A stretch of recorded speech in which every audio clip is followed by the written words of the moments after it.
الحمد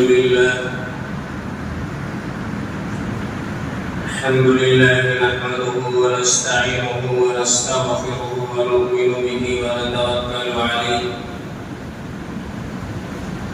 ونعوذ بالله من شرور أنفسنا ومن سيئات أعمالنا من يهده الله فلا مضل له ومن يضلل فلا هادي له ونشهد أن لا إله إلا الله وحده لا شريك له ونشهد أن سيدنا مولانا محمدا عبده ورسوله أما بعد فقد قال الله تبارك وتعالى في القرآن المجيد والفرقان الحميد أعوذ بالله من الشيطان الرجيم بسم الله الرحمن الرحيم ولقد بعثنا في كل أمة رسولا أن اعبدوا الله واجتنبوا الطاغوت فمنهم من هدى الله ومنهم من حقت عليه الضلالة فسيروا في الأرض فانظروا كيف كان عاقبة المكذبين. وقال النبي صلى الله تبارك وتعالى عليه وسلم كنت نبيا وآدم بين الماء والطين. وقال في رواية آخر كنت نبيا وآدم بين الروح والجسد أو كما قال عليه الصلاة والسلام. آمنت بالله صدق الله مولانا العظيم وصدق رسوله النبي الكريم ونحن على ذلك لمن الشاهدين والشاكرين والحمد لله رب العالمين. اللهم صل على سيدنا مولانا محمد في أول كلامنا. اللهم صل على سيدنا مولانا محمد في أوسط كلامنا. اللهم صل على سيدنا مولانا محمد في آخر كلامنا. بزرگان محترم اسلامی بھائی اور عزیز ساتھیو، ربیع الاول کا مہینہ شروع ہو چکا ہے.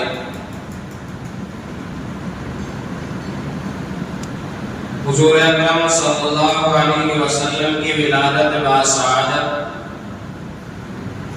کس مہینے اور کس تاریخ میں ہوئی ہے، اس میں اختلاف رہا ہے. الگ الگ اقوال ہیں اور سارے اقوال پر دلیلیں بھی ہیں. ان میں سے مشہور قول یہ ہے کہ ربیع الاول کے مہینے میں 12 تاریخ پیر کے دن حضور اکرم صلی اللہ علیہ وسلم دنیا میں جلوہ افروز ہوئے.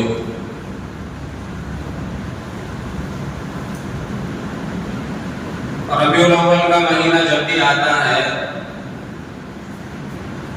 تو مسلمانوں میں خوشی کا ماحول ہوتا ہے.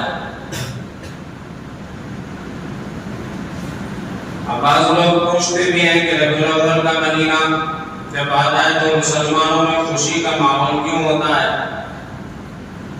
تو اس کا ایک جواب یہ بھی ہے کہ مشہور قول کے مطابق ہمارے نبی صلی اللہ علیہ وسلم کی تشریف آوری ہوئی. لیکن اصل بات تو یہ ہے کہ ہمارے لیے تو سال کا ہر مہینہ، ہر دن، بلکہ ہر وقت خوشی کا موقع ہے کہ ہمیں اللہ تبارک و تعالیٰ نے جناب محمد رسول اللہ صلی اللہ علیہ وسلم کی امت میں پیدا فرمایا. صرف ربیع الاول کا مہینہ آیا اور ہم نے خوشی منا لی اور بیانات کر لیے، سن لیے، نعتیں سن لی اور پورا سال ہم بھول گئے تو پھر کوئی فائدہ نہیں. ہمارے نبی صلی اللہ علیہ وسلم دنیا میں تشریف لائے تو اگر واقعتاً ہم اپنے نبی صلی اللہ اللہ علیہ وسلم سے محبت کرتے ہیں تو محبت کا تقاضا یہ ہے کہ ہمارے نبی صلی اللہ علیہ وسلم کی ایک سنت کو اپنی زندگی کے اندر بسایا جائے، اور وہ سنتیں صرف ربیع الاول کے مہینے کی تو نہیں ہے، بلکہ وہ تو سال کے ہر دن کی، ہر وقت کی، ہر موقع پر ہے۔ ہر کام میں ہمارے نبی صلی اللہ علیہ وسلم ہمارے لیے نمونہ ہے۔ تو اگر کوئی مسلمان ہمارے نبی صلی اللہ علیہ وسلم کی سنتوں پر عمل کر رہا ہے تو وہ سچا محبت کرنے والا ہے، اور اگر کوئی مسلمان اپنے آپ کو مسلمان کہہ رہا ہے، چیخ چیخ کر کے کہہ رہا ہے کہ میں تو عاشق رسول ہوں، میں تو رسول اللہ صلی اللہ علیہ وسلم سے محبت کرنے والا ہوں، لیکن وہ سنتوں کو اپنی زندگی کے اندر نہیں بسا رہا ہے، تو وہ جھوٹا آدمی ہے۔ تو اصل چیز یہ نہیں ہے کہ بھئی مہینہ کون سا، اصل چیز یہ ہے کہ ہمارے اندر وہ سنتیں ہیں یا نہیں ہیں۔ جو کام ہمارے نبی صلی اللہ علیہ وسلم نے کر کے بتائے وہ ہم کر رہے ہیں یا نہیں کر رہے ہیں۔ اگر کر رہے ہیں تو ہم سب سے زیادہ محبت کرنے والے ہیں، اور یہی کام آئے گا۔ آپ کا زور زور سے چیخنا چلانا یہ کام نہیں آئے گا، بلکہ عمل کام آئے گا۔ عمل، آپ نے عمل کتنا کیا ہے، شریعت محمدیہ صلی اللہ علیہ وسلم کے مطابق آپ نے زندگی کتنی گزاری، یہ سوال کیا جائے گا۔ بہرحال ہمارے نبی صلی اللہ علیہ وسلم کا تشریف لانا اور ہمیں آخری نبی صلی اللہ علیہ وسلم کی امت میں پیدا کیا جانا یہ ہمارے لیے باعث فخر ہے۔ اس پر اللہ تبارک و تعالیٰ کا ہم جتنا بھی شکریہ ادا کریں کم ہے۔ آج آپ حضرات کے سامنے چند ضروری باتیں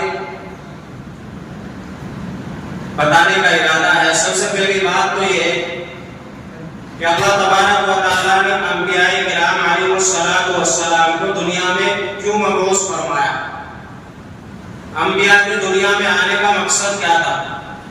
ہر مسلمان کو یہ معلوم ہونا چاہیے کہ انبیاء دنیا میں کیوں آئے۔ اللہ تبارک و تعالیٰ کی ہم عبادت کرتے ہیں تو اللہ کی عبادت ہم کر لیں تو تم ابھی دنیا میں کیوں آئے۔ اگر کوئی ہم سے سوال کر لے تو ہمیں اس سوال کا جواب پتہ ہونا چاہیے۔ یہ ضروری سوالات ہوتے ہیں جو دین کی بنیاد ہوتے ہیں۔ اسی طرح آج اس طرح کے سوالات کر کر کے ہمارے نوجوانوں کو گمراہ کیا جاتا ہے۔ ہمارے پاس اس کا جواب نہیں ہوتا ہے تو اس لیے گمراہی کا شکار ہو جاتے ہیں۔ تو دیکھو، ہمیں یہ بات سمجھنے کے لیے کہ انبیاء کرام علیہ السلام دنیا میں کیوں آئے، پہلے ہمیں یہ سمجھنا پڑے گا کہ ہم دنیا میں کیوں آئے۔ یعنی ہمیں اپنے آنے کا مقصد سمجھنا پڑے گا۔ ہمیں اللہ تعالیٰ نے دنیا میں ہمیں کیوں بھیجا ہے، تو اللہ تبارک و تعالیٰ ہماری دنیا میں آنے کا مقصد خود بتا رہے ہیں قرآن کے اندر کہ ہمارے دنیا میں آنے کا مقصد ہے وَمَا خَلَقْتُ الْجِنَّ وَالْإِنسَ إِلَّا لِيَعْبُدُونِ، تاکہ ہم اللہ کی عبادت کریں۔ ہر انسان کا مقصد، چاہے وہ غیر مسلم ہے، یہودی ہے، عیسائی ہے، ہر انسان کو، ہر جنات کو اللہ تعالیٰ نے اپنی عبادت کے لیے پیدا کیا ہے۔ یہ ہمارے دنیا میں آنے کا مقصد ہے۔ ہر مسلمان کو، بلکہ ہر انسان کو پتا ہونا چاہیے کہ میں دنیا میں کیوں آیا ہوں۔ آج ہم دنیا میں آنے کے بعد اپنا مقصد ہی بھول گئے، اور جس کا کوئی مقصد ہی نہیں ہو، جس کا کوئی ٹارگیٹ نہ ہو، جس کے سامنے کوئی لکشیہ نہ ہو، تو اس کا زندگی گزارنا ہی بیکار ہے۔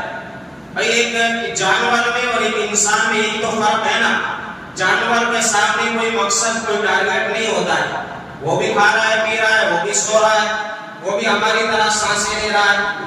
لیکن ایک انسان اور ایک جانور میں فرق یہی ہے، جانور کی زندگی گزارنے کا کوئی مقصد نہیں ہے، بس اس کے سامنے کھانا کسی نے ڈال دیا، اس کا پیٹ بھر گیا، رات میں سکون سے سو گیا، صبح میں اٹھا پھر کسی نے کھانا ڈال دیا، پھر سکون سے سو گیا، تو اس کی تو زندگی گزر رہی ہے۔ مرنے کے بعد پھر اس کا کوئی آنا پتہ نہیں ہے، مرنے کے بعد اس سے کوئی حساب و کتاب نہیں ہے۔ مگر انسان میں فرق ہے۔ انسان کو اللہ تعالیٰ نے اسی لیے نہیں بھیجا کہ بس جاؤ کھاؤ پیو اور اپنے گھر بناؤ، مال دولت بناؤ، بیگ بیلنس بناؤ اور آ جاؤ، نہیں، بلکہ ایک ٹارگیٹ دے کے بھیجا، ایک مشن دے کے بھیجا، ایک مقصد دے کے بھیجا۔ تو ہم صرف دنیا میں جو آئے ہیں ایک مقصد کے تحت آئے ہیں، ایک ٹارگیٹ لے کر کے آئے ہیں۔ ہمیں پتا ہونا چاہیے ہمارا ٹارگیٹ کیا ہے، ہمیں پتا ہونا چاہیے ہمارا مقصد کیا ہے، ہمیں پتا ہونا چاہیے ہماری منزل کیا ہے، ہمیں جانا کہاں ہے۔ ایک آدمی آیا اور روڈ سے سوال کرنا ہے یہ راستہ کدھر جاتا ہے، تو اس نے بتایا بھائی یہ راستہ سلگٹا جاتا ہے، یہ کدھر جاتا ہے کہ بھائی یہ راستہ سیلواس کو چلا جاتا ہے، یہ کدھر جاتا ہے، تو ہر آنے والے سے وہ راستہ معلوم کرنا ہے۔ کوئی اس سے پوچھنا بھائی تجھے کہاں جانا ہے، تو مجھے تو پتا ہی نہیں مجھے کہاں جانا ہے، تو اسے کیا کہیں گے، جب تجھے اپنا یہ نہیں پتا تجھے جانا کہاں ہے تو تجھ سے بڑا بیوقوف کوئی نہیں ہے۔ تجھے اپنی منزل کا نہیں پتا، اپنا مقصد نہیں پتا، اپنا ٹارگیٹ نہیں پتا، تو جائے گا کہاں؟ راستہ تو جانا ہے جہاں جانا ہے، مگر تو کہاں جائے گا؟ تو اسے مجھے تو نہیں پتا مجھے کہاں جانا ہے۔ تو یہ بتاؤ کیا وہ اپنی منزل تک پہنچ سکتا ہے؟ جسے اپنی منزل کا پتا نہیں، اپنا مقصد پتا نہیں ہے۔ ہاں ایک آدمی آیا، اسے سلگٹا جانا ہے، وہ یہاں آ کے کھڑا ہوا، اس نے کسی سے پوچھا کہ بھائی یہ راستہ کہاں جاتا ہے، کہ سلگٹا جاتا ہے، تو وہ چلنا شروع کرے گا تو ایک وقت آئے گا وہ سلگٹا پہنچ جائے گا، یعنی اپنی منزل پر پہنچ جائے گا۔ کیوں؟ کیونکہ اسے پتا تھا کہ مجھے جانا وہاں ہے، مجھے کام وہاں ہے، میرا مقصد وہ ہے۔ تو اسے آج مسلمان اپنے مقصد کو بھول گیا، اپنی منزل کو بھول گیا، اپنا مقام بھول گیا، اپنا ٹارگیٹ بھول گیا۔ ہمارا دنیا میں آنے کا مقصد گھر بنانا، بینک بیلنس بنانا یا مال دولت جمع کرنا نہیں ہے۔ ہمارا دنیا میں آنے کا مقصد یہ ہے کہ اللہ کی عبادت کرے اور اللہ کے نبی صلی اللہ علیہ وسلم کے طریقے کے مطابق زندگی گزارے، یہ ہمارا مقصد ہے۔ جس نبی کے ہم امتی ہیں اس نبی کا جو مشن تھا، جو دین تھا، اس دین کے مطابق زندگی گزارے ہمارا مقصد ہے۔ اور مرنے کے بعد پھر ہمارا مقام اللہ نے جنت بنایا ہے۔ تو ہمیں تو اصل جنت کی تیاری کرنی ہے، ہمیں تو اصل جنت کے لیے فکر کرنی ہے، آخرت کے لیے فکر کرنی ہے۔ تو اگر کوئی مسلمان اپنا مقصد سمجھ کر کے عمل کر کے جا رہا ہے تو اپنی زندگی کے مقصد کو پورا کرنا ہے، اور اگر کوئی اس مقصد سے ہٹا ہوا ہے تو وہ اپنی دنیا کے آنے کا مقصد ہی بھول گیا ہے، تو پھر مرنے کے بعد اس کا حشر کیا ہوگا؟ تو اس وجہ سے ہر انسان کا دنیا میں آنے کا مقصد ہے اللہ لیعبدون، تاکہ ہم اللہ کی عبادت کریں۔ تو بہرحال جب اللہ تبارک و تعالیٰ نے انسان کو پیدا ہی اسی لیے فرمایا ہے تاکہ انسان میری عبادت کرے، تو اب عبادت انسان کس طرح کرتا؟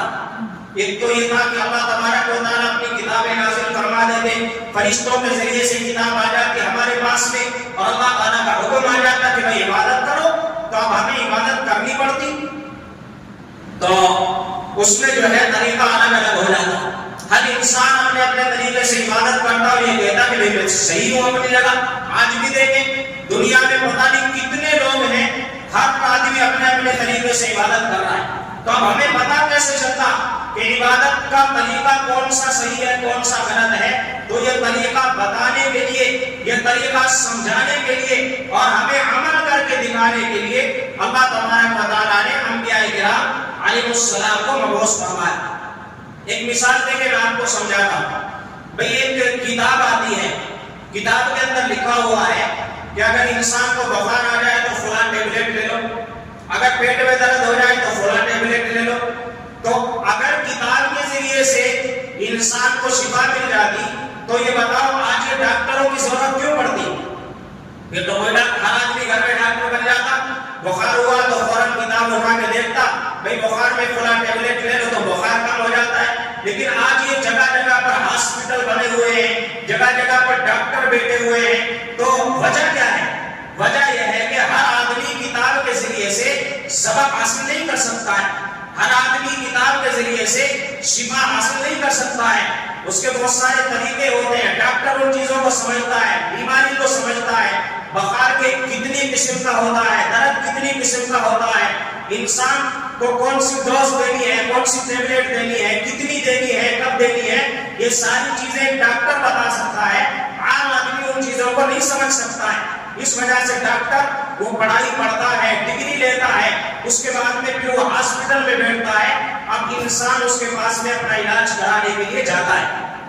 تو اسی طرح اللہ تبارک و تعالیٰ نے کتاب تو نازل فرما دی، کتاب کے اندر اللہ کے احکام ہیں، ہمیں پتہ چل گیا، مثلا اللہ کا حکم آیا ہمیں نماز پڑھنا ہے، تو اب نماز کس طرح پڑھیں؟ ہمارے سامنے مسئلہ آ گیا، اللہ نے تو فرما دیا نماز پڑھنا ہے، تو اب نماز پڑھیں کس طرح؟ تو یہ ہمیں کون بتائے گا؟ اب اگر اللہ تعالیٰ نبیوں کو نہ بھیجتا تو ہر آدمی کوئی کھڑا ہو کے کسی طرح نماز کا طریقہ بتاتا، کوئی کسی طرح نماز کا طریقہ بتاتا، اور پھر اختلاف پیدا ہو جاتا۔ تو اللہ تعالیٰ نے اپنے احکام پر عمل کر کے دکھانے کے لیے نبیوں کا سلسلہ شروع فرمایا تاکہ کوئی انسان کسی طرح کے اختلاف میں نہ پڑے. نبی جو عمل کر کے دکھا رہا ہے وہ صحیح ہے، اس کے علاوہ ساری دنیا اگر کسی بات کو کہہ رہی ہے ساری دنیا جھوٹی ہے اور نبی کا عمل سچا ہے. اس لیے اللہ نے انبیاء کا سلسلہ شروع فرمایا اور یہ حضرت آدم علیہ السلام سے سلسلہ شروع ہوا اور حضرت آدم علیہ السلام سے لے کر شہنشاہ مدعا تاجدار مدینہ سرکار دو جہاں جناب محمد رسول اللہ صلی اللہ علیہ وسلم تک یہ سلسلہ چلتا رہا. اس کے درمیان تقریباً 1,24,000 انبیاء کرام علیہ السلام، بعض روایت میں 2,24,000، بعض روایت میں اس سے بھی زیادہ کا ذکر ہے. مشہور قول 1,24,000 انبیاء کرام علیہ السلام دنیا میں تشریف لائے. سب سے آخر میں ہمارے نبی صلی اللہ علیہ وسلم دنیا میں تشریف لائے. اب ایک چیز تو ہماری سمجھ میں آ گئی، ہمارے دنیا میں آنے کا مقصد بھی ہماری سمجھ میں آ گیا کہ ہمارے دنیا میں آنے کا مقصد اللہ کی عبادت کرنا اور اس مقصد کو سمجھانے کے لیے اللہ نے نبیوں کو بھیجا. اب جب نبیوں کا تذکرہ آتا ہے تو اس میں دو الفاظ عام طور پر استعمال ہوتے ہیں، ایک نبی ہوتا ہے ایک رسول ہوتا ہے. تو اب ہم تو یہ سمجھتے ہیں کہ بھئی نبی اور رسول میں کوئی فرق نہیں ہوتا، تو یاد رکھنا چاہیے نبی اور رسول میں بہت بڑا فرق ہوتا ہے. ہر مسلمان کو پتا ہونا چاہیے. کوئی ہم سے پوچھ لے بھئی نبی کسے کہتے ہیں، رسول کسے کہتے ہیں، نبی اور رسول میں فرق کیا ہوتا ہے، اب ہمیں تو پتا نہیں ہے، تو ہم جواب کیا دیں گے؟ تو اس کا جواب یہ ہے کہ رسول اسے کہا جاتا ہے جسے اللہ تبارک و تعالیٰ نے نئی شریعت، نئی کتاب، نئے احکام دے کر کے بھیجا. یعنی اللہ تبارک و تعالیٰ نے حضرت آدم علیہ السلام کو بھیجا تو نئے قوانین لے کر دنیا میں آئے. اس کے بعد میں پھر اللہ تبارک و تعالیٰ نے نوح علیہ السلام، ابراہیم علیہ السلام بڑے بڑے رسول ہیں جن کو اللہ تعالیٰ نے بھیجا، تو ان کے اوپر اللہ تعالیٰ نے نئی نئی کتابیں، موسیٰ علیہ السلام کے اوپر اللہ تعالیٰ نے تورات کو نازل فرمایا اور داؤد علیہ السلام پر اللہ نے زبور کو نازل فرمایا اور عیسیٰ علیہ السلام پر اللہ تعالیٰ نے انجیل کو نازل فرمایا اور ہمارے نبی صلی اللہ علیہ وسلم پر اللہ تعالیٰ نے قرآن کریم کو نازل فرمایا. تو رسول اسے کہا جاتا ہے جسے نئی کتاب، نئی شریعت، نیا دین، نئے احکام دے کر اللہ تعالیٰ نے بھیجا. اور نبی اسے کہا جاتا ہے جسے نیا دین، نئی شریعت، نئی کتاب نہ ملی ہو بلکہ پہلے جو رسول آئے تھے انہی کا مشن لے کے وہ آگے بڑھا ہو، اسے نبی کہا جاتا ہے. تو رسولوں کی تعداد بعض روایت میں کہ 310، بعض میں 312، بعض میں 313 یا 15، بہرحال رسول بہت کم 300 سوا 300 کے اندر رسول آئے ہیں. اس کے علاوہ جتنے بھی ہیں وہ سب نبی آئے ہیں. تو نبی کا مقام چھوٹا ہوتا ہے اور رسول کا مقام بڑا ہوتا ہے. ہر رسول نبی ہوتا ہے مگر ہر نبی رسول نہیں ہوتا ہے. یہ بات یاد رکھنا، ہر رسول جو ہے وہ نبی ہوتا ہے، یعنی رسول کا مقام بڑا ہوا تو نبی بھی ہوا، رسول بھی ہوا، مگر ہر نبی رسول نہیں ہوتا ہے. نبی کا مقام چھوٹا ہوتا ہے، رسول کا مقام بڑا ہوتا ہے. اب اللہ تبارک و تعالیٰ نے جتنے بھی انبیاء کرام علیہ السلام کو بھیجا، سارے انبیاء پر حق ہیں، ہر نبی کو ہم سچا مانتے ہیں. تو اللہ تعالیٰ نے ان میں درجات بھی الگ الگ بنائے. اللہ تعالیٰ نے کسی نبی کا مقام الگ بنایا، کسی نبی کو اللہ تعالیٰ نے پورے ملک کا نبی بنایا، کسی کو ایک قوم کا نبی بنایا، کسی کو اللہ تعالیٰ نے ساری اس وقت میں جتنی امت تھی ہر امت کا نبی بنایا. تو بہرحال اللہ تعالیٰ نے نبیوں میں مقام بھی، درجات بھی الگ الگ بنائے. آدم علیہ السلام کا مقام الگ ہے، نوح علیہ السلام کا مقام الگ ہے، ابراہیم علیہ السلام کا مقام الگ ہے. یہ چند نام تو وہ ہیں جو مشہور ہیں، ہم سنتے ہوئے آتے ہیں، ورنہ 1,24,000 انبیاء کرام علیہ السلام ان کے نام کا تذکرہ نہیں ہے، حالانکہ وہ بھی نبی تھے. تو اس وجہ سے کیونکہ اللہ تعالیٰ نے مقام اور درجات الگ الگ بنائے. اب ان سب میں آج جو اب حضرات کے سامنے میرا بتانے کا مقصد یہ ہے کہ اللہ تبارک و تعالیٰ نے نبیوں کے جو مقام بنائے ہیں ان میں سب سے بڑا مقام اللہ نے ہمارے نبی صلی اللہ علیہ وسلم کا بنایا. سب سے بڑا مقام اللہ تعالیٰ نے ہمارے نبی صلی اللہ علیہ وسلم کا بنایا. ایک سوال ہمارے ذہن میں عام طور پر پیدا ہوتا ہوگا کہ سب سے پہلے آنے والے انسان جو ہیں حضرت آدم علیہ السلام ہیں.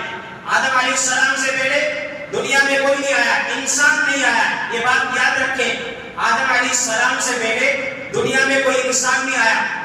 اور شیطان جو ہے پہلے اس کا نام عزازیل تھا. یہ آدم علیہ السلام سے پہلے پیدا ہو گیا تھا. یاد رکھو آدم علیہ السلام سے پہلے شیطان پیدا ہو گیا تھا، مگر اس وقت میں شیطان نہیں تھا بلکہ ایک جن تھا اور اس کا نام عزازیل تھا.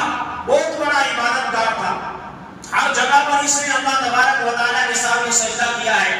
اس نے زمین کا کوئی حصہ ایسا نہیں چھوڑا ہو جہاں اس نے عبادتیں نہ کی ہو، اور عبادت میں اس کا اتنا بڑا مقام بن گیا تھا کہ پہلے آسمان کے فرشتوں کا یہ سردار بنا دیا گیا تھا. اور خاص جو فرشتے تھے اللہ تبارک و تعالیٰ کے احکام کو لے کر کے جو دنیا میں آیا کرتے تھے، اور فرشتوں میں جا کر مشورے کے طور پہ بیٹھا کرتا تھا.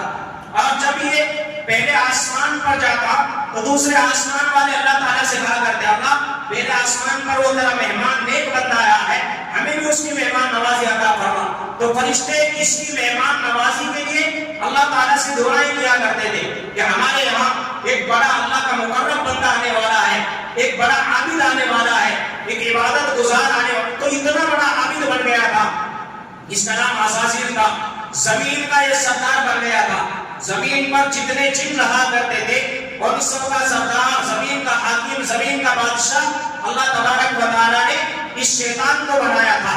تو بہرحال جب یہ عبادت کرتا اس کے دل میں ایک عجیب قسم کا فخر پیدا ہو گیا کہ جب اللہ نے تجھے زمین کا حاکم بنایا ہے، اللہ نے تجھے پہلے آسمان کا سردار بنایا ہے، تو اب تو آئندہ ہر ایک قوم کا سردار تو ہی بنے گا، ہر ایک قوم کا سردار بنا تو بنے گا. اس کے بعد میں جب اللہ تبارک و تعالیٰ نے آدم علیہ السلام کو پیدا فرمانے کا ارادہ فرمایا، فرشتوں کے سامنے ذکر فرمایا، تو فرشتوں نے تو فوراً کہا اللہ ہم سجدہ کرتے ہیں، میری بات مانتے ہیں. مگر شیطان کے اوپر ایک جھٹکا سا لگا. میں اتنے دنوں سے عبادت کرتا ہوا آ رہا ہوں، اتنے دنوں سے میں اللہ کے سامنے سجدہ کرتا ہوا آ رہا ہوں، اور آج مجھے خلیفہ نہیں بنایا جا رہا ہے، آج مجھے سردار نہیں بنایا جا رہا ہے. تو اس کے اندر وہ گھمنڈ آ گیا، اس کے اندر تکبر آ گیا.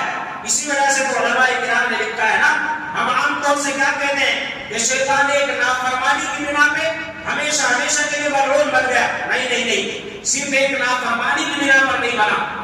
اگر صرف نافرمانی کی بنا پر بنتا تو ہم تو پتہ نہیں اللہ کی کتنی نافرمانی کرتے رہتے ہیں، ہمارے اوپر بھی اللہ کی لعنت برس جاتی. شیطان صرف نافرمانی کی بنا پر نہیں بنا، بلکہ شیطان اپنے عقل کی وجہ سے شیطان بنا، اپنے گھمنڈ کی وجہ سے شیطان بنا.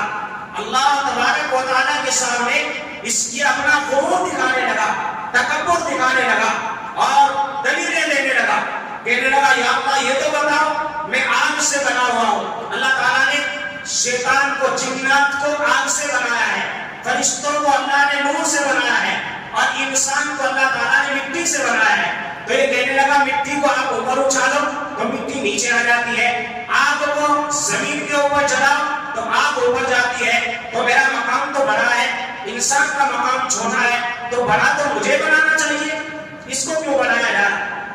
تو اللہ کے سامنے جب یہ اکڑ کرنے لگا، یہ گھمنڈ کرنے لگا، اللہ کو اس کی بات پسند نہیں آئی. اللہ تعالیٰ نے اسے موقع دیا مگر یہ دلیلیں دینے لگا اور کہنے لگا ایسا نہیں ہو سکتا، بلکہ خلیفہ بنانے کا حق صرف مجھے حاصل ہے. اس کے بعد میں اللہ تعالیٰ نے ہمیشہ کے لیے اسے ملعون قرار دیا. بہرحال انسانیت کے اعتبار سے دنیا میں آنے والے سب سے پہلے انسان حضرت آدم علیہ السلام ہے. وہیں سے نبوت کا سلسلہ شروع ہوا ہے.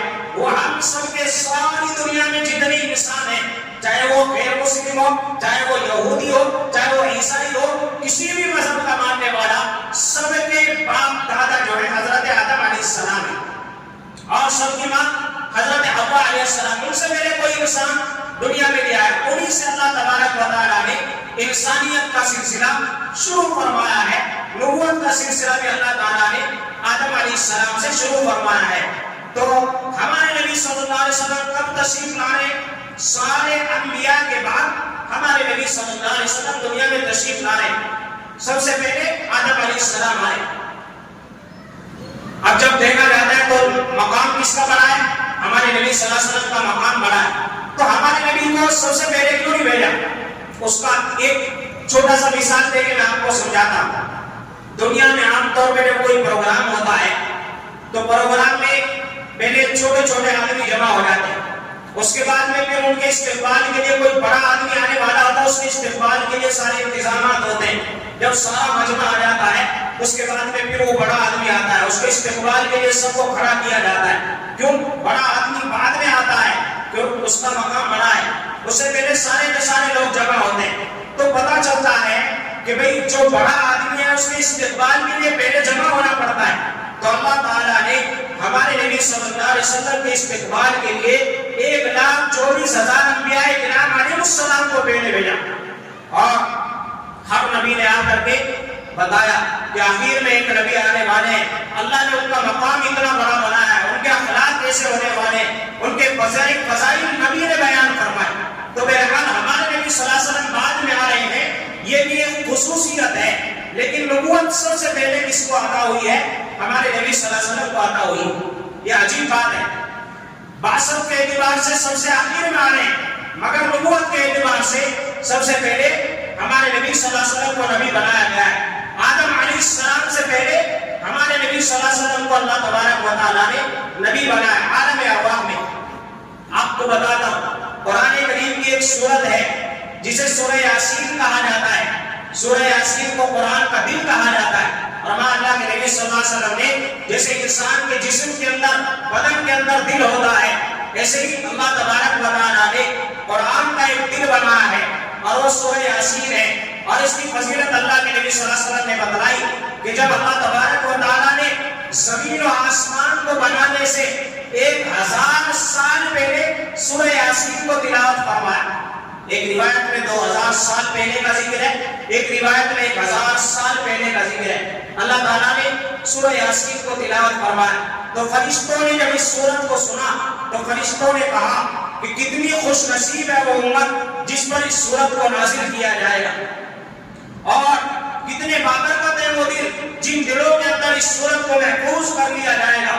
تو آج جو لوگ سورہ یاسین کو اپنے سینے کے اندر محفوظ کر لیتے ہیں وہ بابرکت ہے. اللہ کے نبی صلی اللہ علیہ وسلم کی خوشخبری ان کے ساتھ ہے. اس سورت کو ہر مسلمان کو اللہ کے نبی صلی اللہ علیہ وسلم فرمائے، میری تمنا ہے، یہ ہمارے نبی فرمائے کہ میری تمنا ہے میرا ہر امتی سے اپنے سینے میں محفوظ کر لے. فرمایا اگر کوئی انسان صبح میں سورہ یاسین کی تلاوت کر لیتا ہے، اللہ تعالیٰ شام تک اس کی مدد فرما دے. شام تک اس کے اوپر اللہ کی رحمتوں کا نزول ہوتا رہتا ہے، اللہ کی طرف سے برکتوں کا نزول ہوتا رہتا ہے. جس گھر میں سورہ یاسین کی تلاوت صبح میں ہو جاتی ہے، شام تک اس گھر میں شیاطین نہیں آتے ہیں، اللہ کی طرف سے برکات کا ظہور ہوتا رہتا ہے. مگر آج کا مسلمان قرآن کریم پڑھنا بھول گیا، سورہ یاسین کی تلاوت کرنا بھول گیا. صبح میں نہ ہماری نماز کا پتہ، نہ ہمیں قرآن کا پتہ ہے. بس صبح میں 7 بجے 8 بجے ہم سو کے اٹھ رہے ہیں، ہماری نماز بھی غائب، قرآن بھی غائب. اسی وجہ سے ہمارے گھروں میں برکتیں نہیں ہیں، اسی وجہ سے ہمارے گھروں میں شیطانی اثرات، بلائیں، مصیبتیں، پریشانیاں یہ ہمیں گھیرے ہوئے ہیں. پھر ہم کہتے ہیں کہ ہمارے اوپر تو پتہ نہیں جنات کا سایہ ہو گیا، ہمارے اوپر یہ ہو گیا وہ ہو گیا. یہ ساری چیزیں کچھ نہیں بلکہ ہماری بدعمالیاں، ہماری گناہوں کی نحوست ہوتی ہے جو ہمارے اوپر آ کے چاروں طرف سے ہمیں گھیر لیتی ہے. اگر ہم یہ چاہتے ہیں ساری چیزوں سے ہمیں حفاظت مل جائے تو صبح میں روزانہ نماز پڑھنے کے بعد ہر گھر میں سورہ یاسین کی تلاوت کرو. دکان آپ کھولنے جانے پہلے دکان میں سورہ یاسین پڑھ کے آپ اپنا کاروبار شروع کرو، پھر جو کہ انشاءاللہ اللہ کی طرف سے برکتیں کیسے آتی ہیں. بہرحال سورہ یاسین کو اللہ کے نبی صلی اللہ علیہ وسلم نے قرآن کا دل بتایا. تو اللہ تعالیٰ نے سورہ یاسین کی تلاوت، جب یہ زمین نہیں بنی ہے، آسمان نہیں بنا ہے، کچھ بھی نہیں بنا ہے، اللہ نے 1000 سال پہلے سورہ یاسین کی تلاوت فرمائی. پہلا جملہ یاسین والقرآن الحکیم.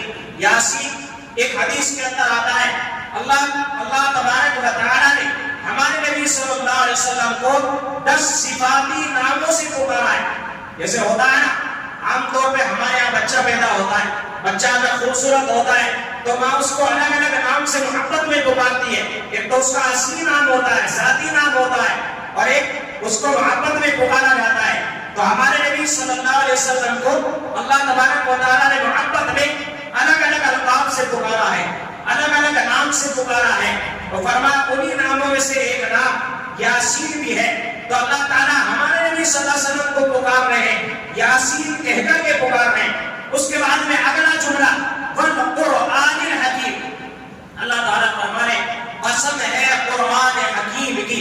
دیکھو میں بار بار ایک بات کہا کرتا ہوں، اللہ تعالیٰ کو اپنی بات بیان فرمانے کے لیے قسم کھانے کی ضرورت نہیں ہے، کیونکہ انسان جھوٹا ہو سکتا ہے، ساری دنیا ایک طرف مل کر کے جھوٹ بول سکتی ہے، مگر اللہ تبارک و تعالیٰ کا کلام اگر کسی کو شک بھی ہو گیا وہ کافر ہو جائے گا، شک بھی ہو گیا کافر ہو جائے گا۔ تو اللہ کا کلام سچا ہے، اللہ تبارک و تعالیٰ کا قرآن سچا ہے۔ اللہ تبارک و تعالیٰ کو قسم کھا کے ہمیں کوئی بات بتانے کی ضرورت نہیں ہے، اس کے بعد بھی اگر اللہ تبارک و تعالیٰ قسم کھا کے کسی چیز کو بیان فرما رہے ہیں تو سمجھ لو کہ آئندہ جو بات آنے والی ہے وہ بات بڑی اہم ہے، بڑی فضیلت والی ہے۔ تو بہرحال اللہ نے فرمایا والقرآن الحکیم، قسم ہے قرآن حکیم کی، انک لمن المرسلین، آپ میرے رسولوں میں سے ہیں۔ کب اللہ تلاوت فرما رہے ہیں زمین و آسمان نہیں بنا ہے، نہ جنت ہے نہ جہنم ہے، کچھ بھی نہیں ہے، کوئی مخلوق نہیں ہے، صرف اللہ کی ذات ہے۔ اور اللہ نے 1000 سال پہلے سورہ یاسین کو تلاوت فرمایا، اللہ کیا فرما رہے ہیں انک لمن المرسلین، آپ میرے رسول ہیں۔ اب آپ کو یہ سمجھ میں گیا، اگر آپ عربی جاننے والے ہوتے سمجھ جاتے کہ اس کا مطلب کیا ہے۔ میں آپ کو انگلش میں سمجھاتا ہوں، جیسے انگلش میں بولا جاتا ہے نا، کوئی آدمی بیٹھا ہوا وہ ڈاکٹر ہے تو اسے کہا جاتا ہے یو آر اے ڈاکٹر، تم ایک ڈاکٹر ہو، یو آر اے انجینئر، تم ایک انجینئر ہو، یو آر ڈرائیور، تم ڈرائیور ہو۔ اس طرح یعنی اگر کوئی آدمی سامنے بیٹھا ہے تو اسے کہا جاتا ہے کہ یو آر یعنی تم، اور اگر وہ انسان وہاں پر موجود نہیں ہے تو کہا جاتا ہے ہی از، یعنی وہ جو کہیں اور ہے اسے کہا جاتا ہے کہ ہی از اے ڈاکٹر، وہ ایک ڈاکٹر ہے، وہ ایک ماسٹر ہے، وہ ایک انجینئر ہے۔ تو بہرحال جو سامنے بیٹھا ہے اس کے لیے عربی میں کاف کا لفظ استعمال کیا جاتا ہے، یعنی جو سامنے موجود ہو اسے کہا جاتا ہے انکا، آپ یعنی آپ میرے سامنے ہیں۔ تو اللہ تبارک و تعالیٰ مخاطب ہے یعنی کہ آپ، تو اب یہ بتاؤ اس وقت میں جب کوئی موجود نہیں ہے تو اللہ تعالیٰ مخاطب کس سے ہے، اللہ تعالیٰ خطاب کس سے فرما رہے ہیں؟ آپ اگر اللہ تعالیٰ کہہ رہے ہیں تو سمجھ لو کہ اس وقت میں کوئی نہیں تھا، صرف اللہ کی ذات تھی، اور اللہ کی ذات کے سامنے ہمارے نبی صلی اللہ علیہ وسلم موجود تھے، اور اللہ تبارک و تعالیٰ ہمارے نبی صلی اللہ علیہ وسلم سے فرما رہے ہیں کہ آپ کو یقیناً میں نے رسول بنا دیا ہے۔ کب بنا دیا ہے؟ ابھی آدم علیہ السلام ہے، نہ زمین ہے، نہ آسمان ہے، نہ چاند ہے، نہ سورج ہے، کچھ بھی نہیں ہے، اللہ تعالیٰ نے ہمارے نبی صلی اللہ علیہ وسلم کو کیا بنا دیا؟ نبی بنا دیا۔ 1000 سال پہلے، اس سے بھی آگے کی روایت سنو، ایک مرتبہ جبرائیل علیہ السلام ہمارے نبی صلی اللہ علیہ وسلم کے پاس تشریف لائے۔ ہمارے نبی صلی اللہ علیہ وسلم نے پوچھا جبرائیل یہ بتاؤ تمہاری عمر کتنی ہوگی؟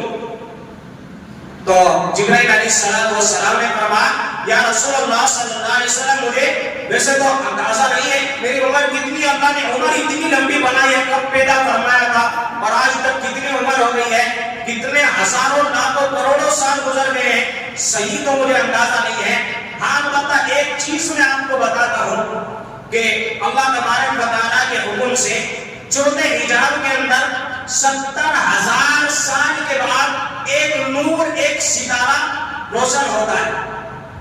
چوتھے حجاب کے اندر ایک ستارہ روشن ہوتا ہے، اور کتنے دنوں کے بعد میں 70,000 سال کے بعد میں وہ ستارہ نکلتا ہے۔ تو جبرائیل علیہ السلام نے فرمایا 72,000 مرتبہ میں اس ستارے کو اپنی آنکھوں سے دیکھ چکا ہوں۔ 70,000 سال کے بعد وہ ستارہ نکلتا ہے، 72,000 مرتبہ میں اپنی آنکھوں سے اس کا دیدار کر چکا ہوں۔ اب کتنی عمر ہو گئی ہوگی؟ کیلکولیٹر نکالو تو ہمارا کیلکولیٹر فیل ہو جائے گا۔ 70,000 مرتبہ، 72,000 مرتبہ دیکھا ہے، 70,000 سال میں نکل رہا ہے، کتنی عمر ہو گئی؟ حضرت جبرائیل علیہ السلام کی کوئی اندازہ نہیں ہے۔ تو ہمارے نبی صلی اللہ علیہ وسلم مسکرائے، تو حضرت جبرائیل علیہ السلام حیران ہوئے، مسکرائے۔ ہمارے نبی صلی اللہ علیہ وسلم نے پوچھا جبرائیل ایک بات یہ بتاؤ، کیا جو ستارہ نکلتا ہے آپ نے 72,000 مرتبہ اسے دیکھا ہے، آپ جانتے ہو ستارہ کیا چیز ہے؟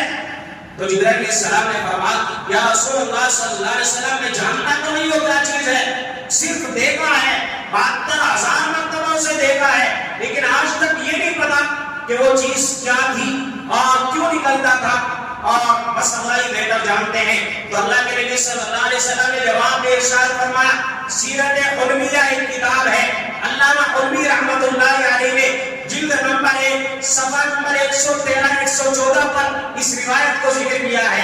اللہ کے نبی صلی اللہ علیہ وسلم نے فرمایا جبرائیل جو وہ ستارہ نکلا کرتا تھا وہ کوئی ستارہ نہیں تھا، بلکہ اللہ تبارک و تعالیٰ نے میرا نور پیدا فرما دیا تھا، اور وہ نور ظاہر ہوا کرتا تھا جس کا تو دیدار کیا کرتا تھا، وہ نور ظاہر ہوا کرتا تھا جس کا تو دیدار کیا کرتا تھا۔ تو ہم اندازہ لگائیں کہ ہمارے نبی صلی اللہ علیہ وسلم کا نور اللہ نے کتنے اربوں خربوں سال پہلے پیدا فرما دیا تھا۔ ایک اور حدیث حضرات کے سامنے صحابہ نے پوچھا یا رسول اللہ صلی اللہ علیہ وسلم، اللہ تعالیٰ نے دنیا میں سب سے پہلے کس چیز کو بنایا؟ دنیا میں اللہ تعالیٰ نے سب سے پہلے کس چیز کو بنایا؟ آج اگر آپ سے کوئی سوال کر لے اللہ نے دنیا میں سب سے پہلے کس چیز کو بنایا، اللہ تعالیٰ نے دنیا میں کس چیز کو بنایا؟ اللہ نے اپنی ذات کے بعد سب سے پہلے ہمارے نبی صلی اللہ علیہ وسلم کا نور پیدا فرمایا۔ اللہ کی ذات کے بعد سب سے پہلے ہمارے نبی صلی اللہ علیہ وسلم کا نور پیدا ہوا، یہ ہمارے نبی صلی اللہ علیہ وسلم کی حدیث ہے۔ پھر اللہ کے نبی صلی اللہ علیہ وسلم نے فرمایا کہ اس نور میں سے اللہ تبارک و تعالیٰ نے پھر 4 حصے بنائے۔ جب تک کچھ نہیں ہے، اللہ کی ذات ہے، اللہ کی ذات سے ایک نور پیدا ہوا، اللہ نے اپنے حکم سے ایک نور پیدا فرمایا، اس کے 4 حصے بنائے۔ ایک حصے سے اللہ تعالیٰ نے قلم کو پیدا فرمایا، قلم، اس قلم کو اللہ تعالیٰ نے حکم دیا جس وقت سے دنیا بنی ہے قیامت تک کے آنے والے سارے حالات قلم نے لکھ دیے اللہ تعالیٰ کے حکم سے۔ دوسرے حصے سے اللہ تعالیٰ نے لوح محفوظ یعنی ایک تختی، ایک کتاب جس کے اندر اللہ تعالیٰ نے سب کچھ لکھا ہوا ہے، دنیا میں کیا ہونے والا ہے، کتنے انسان پیدا ہوں گے، قیامت کب آئے گی، کون کب پیدا ہوگا، کب مرے گا، کیا حالات، یہ ساری چیزیں اللہ تعالیٰ نے فی لوح محفوظ، لوح محفوظ کے اندر لکھی ہوئی ہیں۔ تیسری چیز اللہ تعالیٰ نے اپنا عرش اسی نبی اکرم صلی اللہ علیہ وسلم کے نور سے پیدا فرمایا۔ پھر اس کے بعد جب 4واں حصہ آیا اس کے اللہ تعالیٰ نے 4 حصے بنائے، ایک لمبی حدیث ہے۔ پھر اس کے بعد اللہ نے 4 حصے بنائے، تب جا کر کے اللہ نے ان حصوں میں سے اس دنیا کو بنایا، اس زمین کو بنایا، آسمان کو بنایا۔ تو یہ ساری چیزیں اللہ کے نبی صلی اللہ علیہ وسلم کے نور سے پیدا ہوئی ہیں، اللہ کے نبی صلی اللہ علیہ وسلم کے صدقہ طفیل میں پیدا ہوئی ہے۔ تو بہرحال سب سے پہلی چیز اللہ کی ذات کے بعد اگر کوئی چیز وجود میں آئی ہے تو ہمارے نبی صلی اللہ علیہ وسلم کا نور ہے، اس سے پہلے کوئی چیز وجود میں نہیں آئی۔ اسی کے ذریعے سے پھر اللہ تبارک و تعالیٰ نے ساری دنیا کو بنایا۔ آدم علیہ السلام کو جب اللہ تبارک و تعالیٰ نے آسمان کے اوپر پیدا فرمایا، پیدا فرمانے کے بعد آدم علیہ السلام اور حضرت حوا علیہ السلام دونوں کو فرمایا کہ آدم جاؤ جنت کے اندر رہو، مگر ایک کام کرنا، جنت میں ایک فلاں چیز ہے، وہ پھل ہے، وہ درخت ہے، اس درخت کا پھل مت کھانا، باقی تمہاری مرضی ہے، جہاں چاہو رہو، جس طرح چاہے کھاؤ پیو۔ پھر اس کے بعد میں آدم علیہ السلام سے وہ خطا ہوئی، اس کو ہم گناہ نہیں کہیں گے بلکہ خطا جس طرح بھی اللہ تعالیٰ کی منشا مقصد یہی تھا وہ ہوا۔ اس کے بعد میں اللہ تعالیٰ نے آدم علیہ السلام کو بولا آدم ہم نے منع کیا تھا اس پھل کو مت کھانا، تم نے کھا لیا، اب تمہاری سزا یہ ہے کہ تمہیں جنت سے نکال کے دنیا میں بھیجا جائے گا۔ اب آدم علیہ السلام کو جنت سے نکالا گیا، حضرت حوا علیہ السلام کو بھی جنت سے نکالا گیا۔ اللہ تعالیٰ نے حضرت آدم علیہ السلام کو پہلے جنت سے آسمان دنیا پر یعنی پہلے آسمان پر، اس کے بعد پہلے آسمان سے زمین پر اتارا، ساتھ میں حضرت حوا علیہ السلام کو بھی اتارا اور ساتھ میں شیطان کو بھی اتارا۔ تو حضرت آدم علیہ السلام کو جب زمین کے اوپر اتارا گیا تو زمین کا وہ ٹکڑا جہاں پر حضرت آدم علیہ السلام اترے ہیں وہ ہمارا ملک ہندوستان ہے۔ تو سب سے پہلے آدم علیہ السلام جس زمین پر اترے ہیں وہ ہمارا ملک ہے، ہمارے ملک کے اندر حضرت آدم علیہ السلام اترے تھے اور دین لے کر کے آئے تھے۔ حضرت حوا علیہ السلام کو اللہ تعالیٰ نے جدہ میں اتارا تھا اور شیطان کو اللہ تعالیٰ نے بصرہ کے قریب ایک علاقے میں اتارا تھا۔ تو آدم علیہ السلام زمین کے اوپر آ گئے ہیں۔ آنے کے بعد میں حضرت آدم علیہ السلام روتے رہے اور روایت کے اندر آتا ہے کہ اتنا روئے 200 سال تک برابر آدم علیہ السلام روتے، 200 سال تک برابر آدم علیہ السلام روتے اور اسی غلطی کو یاد کرتے رہے. اور فرمایا علماء کرام نے لکھا ہے کہ 200 سال تک آدم علیہ السلام نے آسمان کی طرف اپنی نظر اٹھا کے نہیں دیکھی، 200 سال تک نظر اٹھا کے نہیں دیکھی. اور بات ہے کہ مجھے شرم آتی ہے اللہ کی طرف اپنی نظر اٹھاتے ہوئے کہ اللہ نے سوال کر کے آدم تو نے غلطی کی تھی، حالانکہ گناہ نہیں تھا، غلطی آدم علیہ السلام سے ہو گئی تھی. میرے بھائیوں آج ہم اپنی حالت پہ غور کریں. ایک نبی ہے آدم علیہ السلام، ان سے صرف ایک چھوٹی سی خطا ہو جاتی ہے، اس خطا کے اوپر 200 سال تک برابر توبہ کر رہے ہیں، آنسو بہا رہے ہیں. فرمایا کہ آنسو بہانے کی وجہ سے آدم علیہ السلام کے چہرے مبارک پر آنسوؤں کی نالیاں نشانات بن گئے تھے. اور فرمایا ایک جو بات عام طور پر آتی ہے کہ اتنا روئے تھے آدم علیہ السلام کے رونے کی وجہ سے گھاس اگ گیا اور یہ تالاب، یہ بات جھوٹی ہے، ایسی کوئی بات. البتہ بہت زیادہ روتے تھے، بہت زیادہ آنسو بہاتے تھے، بہت زیادہ اللہ کے سامنے شرمندہ ہوتے تھے. اتنا شرمندہ ہوتے 200 سال تک اپنی نظر آسمان کی طرف نہ اٹھائی اور توبہ کرتے رہتے. اللہ معاف فرما دے، اللہ معاف فرما دے. حضرت حوا علیہ السلام الگ رو رہی ہیں، حضرت آدم علیہ السلام الگ رو رہے ہیں، توبہ کر رہے ہیں، استغفار کر رہے ہیں. اللہ مجھ سے غلطی ہو گئی. ہم جیسے گناہگار اتنے گناہ کرنے کے بعد بھی ہمیں اللہ کے سامنے توبہ کرنے کی توفیق تک نہیں ہوتی. اور آج بس ہم تو بخشائے ہیں، ہمیں تو اللہ جنت میں بھیج دے گا.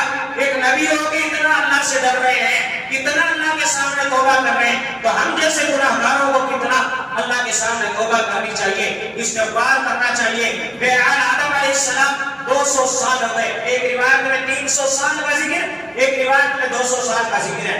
اس کے بعد میں اللہ تبارک و تعالیٰ سے ایک دن آدم علیہ السلام نے ایک جملہ کہہ کے دعا مانگی، اور وہ جملہ کیا تھا؟ وہ جملہ یہ تھا کہ اللہ مجھے جناب محمد رسول اللہ صلی اللہ علیہ وسلم کے صدقہ توفیق میں معاف فرما دے. فوراً اللہ کی طرف سے جواب آیا، یا آدم یہ تو بتا محمد کا نام تو نے کہاں سے دیا؟ کیونکہ سب سے پہلے آنے والے انسان تو کون ہے؟ آدم علیہ السلام ہے. ان سے پہلے تو کوئی دنیا میں آیا ہی نہیں ہے. ہمارے نبی صلی اللہ علیہ وسلم تو سب سے بعد میں آ رہے ہیں. آدم یہ نام تو نے کہاں سے دیا؟ تجھے کیسے پتا چلا محمد کون ہے؟ تو آدم علیہ السلام نے فرمایا، یا اللہ اصل میں مسئلہ یہ ہے جب آپ نے مجھے پیدا فرمایا اور میرے اندر روح ڈالی تو میں فوراً اچانک اٹھا اور اٹھتے ہی میری نظر عرش الہی پر پڑی، اللہ تبارک و تعالیٰ کے عرش پر پڑی. تو جیسے ہی میری نظر عرش الہی پر پڑی تو آدم علیہ السلام نے فرمایا، میں نے دیکھا کہ وہاں پر ایک جملہ لکھا ہوا ہے، لا الہ الا اللہ، اللہ کے سوا کوئی معبود نہیں ہے، محمد رسول اللہ صلی اللہ علیہ وسلم، اور محمد صلی اللہ علیہ وسلم اللہ کے رسول ہے. آدم علیہ السلام نے فرمایا، یا اللہ میں سمجھ گیا تھا کہ جب پہلا انسان مجھے بنا کے بھیجا جا رہا ہے، اس سے پہلے کوئی نہیں آیا ہے، پھر بھی اللہ کے نام کے ساتھ میں اگر عرش الہی پر کسی کا نام لکھا ہوا ہے تو یقیناً وہ کوئی بڑی ذات ہے، بڑے مقام والی ذات ہے. اللہ کی ذات کے بعد اگر کسی کا درجہ ہے تو اسی ذات کا ہے جو جناب محمد رسول اللہ صلی اللہ علیہ وسلم ہے. تو آدم علیہ السلام نے فتلقى آدم من ربه کلمات، آدم علیہ السلام کو اللہ نے وہ کلمات سکھائے جیسے اپنی زبان سے جناب محمد رسول اللہ صلی اللہ علیہ وسلم کا واسطہ دے کے اللہ تعالیٰ سے دعا مانگی. اللہ نے فوراً آدم علیہ السلام کے بارے میں اعلان فرمایا، جاؤ ہم نے تمہیں معاف کر دیا، انہ هو التواب الرحیم. اللہ تبارک و تعالیٰ بہت زیادہ توبہ کو قبول کرنے والے اور رحم فرمانے والے. تو میرے بھائیوں آدم علیہ السلام ہمارے نبی دنیا میں ابھی نہیں آئے ہیں. آدم علیہ السلام جب ہمارے نبی کا واسطہ دے کے اللہ تعالیٰ سے توبہ کر رہے ہیں، اللہ تعالیٰ آدم علیہ السلام کی دعا کو قبول فرما رہے ہیں. ہم تو اس نبی کی امت میں پیدا ہوئے ہیں، اگر ہم اپنے نبی کا واسطہ دے کے اللہ تعالیٰ سے دعا مانگیں گے تو کیا اللہ ہماری دعاؤں کو قبول نہیں کرے گا؟ لیکن شرط یہ مانگے تو صحیح، اس نبی کا صدقہ تبھی تو دیں گے جب نبی سے محبت کرتے ہو. آج ہمیں تو دعا مانگنے کا موقع تک نصیب نہیں ہو رہا. نماز ہی نہیں پڑھتے، دعا کہاں سے مانگے؟ مسجد تک نہیں آتے ہیں دعا کہاں سے مانگیں گے؟ دعا بھی تو جب بھی مانگے گا انسان جب مسجد میں آئے گا، اللہ کے گھر میں آئے گا، نماز پڑھے گا، دعا بھی مانگے گا۔ نماز ہی نہیں پڑھ رہا ہے، اللہ کو راضی نہیں کر رہا ہے، اللہ کے سامنے سجدہ تک نہیں کر رہا ہے، اس کی دعا کہاں سے قبول ہوگی؟ آدم علیہ السلام کے دنیا سے جانے کا وقت آ گیا۔ شیش علیہ السلام یہ آدم علیہ السلام کے بیٹے ہیں، نبی ہیں۔ آدم علیہ السلام بھی نبی ہیں، شیش علیہ السلام بھی نبی ہیں۔ اپنے بیٹے کو بلایا، شیش ادھر آؤ۔ شیش علیہ السلام نے کہا بیٹا ایک کام کرنا، جب بھی تم اللہ سے دعا مانگو اور وہ دعا تمہاری اگر قبول نہ ہو تو ایک کام کرنا، اپنی دعا میں جناب محمد رسول اللہ صلی اللہ علیہ وسلم کا واسطہ دے کے اللہ سے دعا کرنا، وہ دعا ضرور قبول ہوگی۔ کون فرما رہے ہیں؟ آدم علیہ السلام۔ کس سے فرما رہے ہیں؟ اپنے بیٹے شیش علیہ السلام سے فرما رہے ہیں جب دعا مانگو اور وہ تمہاری دعا قبول نہ ہو تو جناب محمد رسول اللہ صلی اللہ علیہ وسلم کا واسطہ دے کے اللہ سے دعا مانگنا، اللہ دعا کو ضرور قبول کرے گا۔ اب شیش علیہ السلام کا تو سوال بنتا تھا، ابا جان یہ تو بتاؤ یہ محمد ہے کون؟ آپ تو سب سے پہلے انسان ہیں، آج سے پہلے تو کوئی آیا ہی نہیں ہے، کہ یہ محمد کہاں سے آ گئے؟ یہ محمد کہاں سے آ گئے؟ تو پھر آدم علیہ السلام نے فرمایا بیٹا صرف بات اتنی نہیں ہے، بلکہ جب اللہ تعالیٰ نے مجھے جنت میں پیدا فرمایا اور پیدا فرمانے کے بعد جب اللہ نے کہا آدم جنت میں چلے جاؤ تو میں جنت میں گیا، جنت کے دروازے پر میں نے دیکھا تو لکھا ہوا ہے محمد رسول اللہ صلی اللہ علیہ وسلم۔ میں اندر گیا، جنت کی ہر در پر، ہر دیوار پر، ہر درخت پر، درخت کی ہر ٹہنی پر، درخت کی ہر ٹہنی کے ہر پتے پر، ہر شاخ پر، ہر گل پر، ہر پھل پر، جنت کی ہر جگہ پر لکھا ہوا ہے محمد رسول اللہ صلی اللہ علیہ وسلم۔ یہ ہمارا نبی کی شان ہے۔ آ رہے ہیں کب؟ سب سے بعد میں آ رہے ہیں، مگر شان کیسی ہے؟ جنت میں بھی اگر سجانا ہے، عام طور پہ انسان اپنا گھر سجاتا ہے تو گھر میں جو اچھی اچھی لائٹیں ہوتی ہیں اسے لے کے آتا ہے، اچھی جو پینٹنگ ہوتی ہے اسے لے کے آتا ہے کہ ہمارا گھر خوبصورت ہے۔ ایک انسان نے 1 کروڑ روپے کا گھر بنایا تو اس میں جو پینٹنگ لا کے لگاتا ہے جو اعلیٰ قسم کی ہوتی ہے، تو اللہ تبارک و تعالیٰ نے جنت کو بنایا۔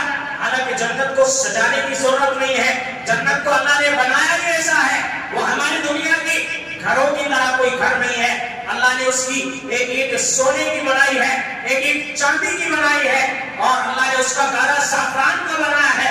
اللہ نے ہیرے جواہرات اور زمرد یاقوت سے اس کو سجایا ہے، اور وہاں تو سجانے کی ضرورت نہیں ہے، مگر اللہ تعالیٰ نے سب سے بہترین اس کو اگر سجایا ہے تو محمد رسول اللہ صلی اللہ علیہ وسلم کے نام سے سجایا ہے۔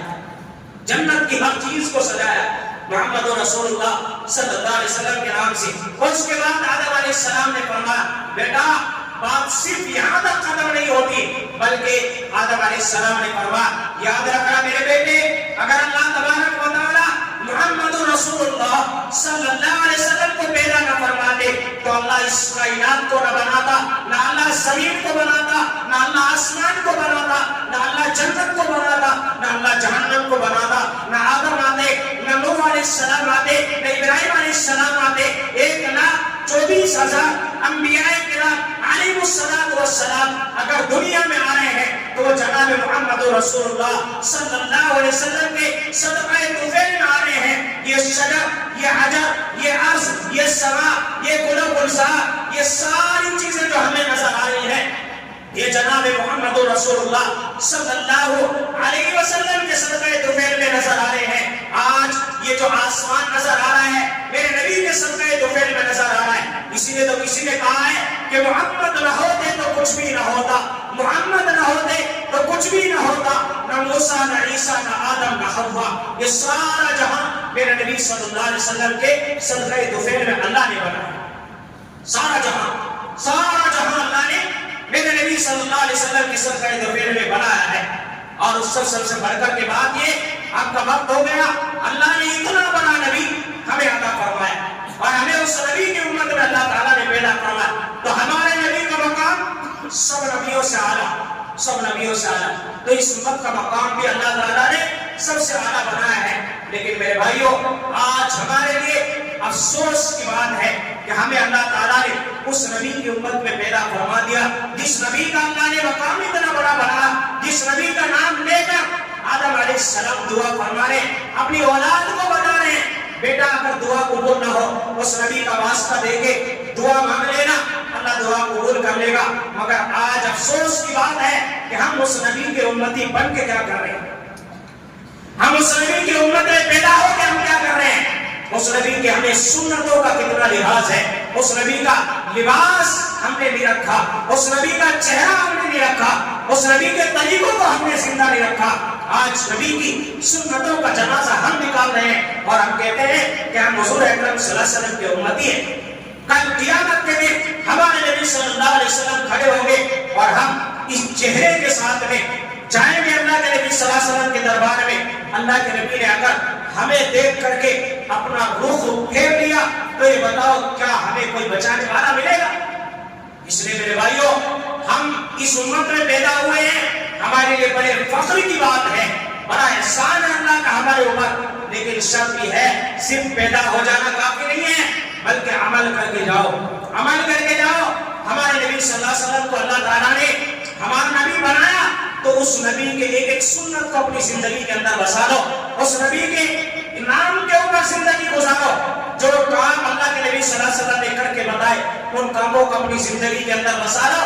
ہمارا جینا، ہمارا مرنا، جس طرح صحابہ کرام نے نعرہ لگایا تھا کہ آج سے ہمارا جینا محمد رسول اللہ صلی اللہ علیہ وسلم کے ساتھ ہے، ہمارا مرنا بھی اللہ کے نبی صلی اللہ علیہ وسلم کے ساتھ ہے۔ اور صحابہ نے کر کے دکھایا، نبی کا ایک حکم آیا تو اپنی گردنیں کٹا دی، اپنی بیویوں کو بیوہ کر دیا، بچوں کو یتیم کر دیا۔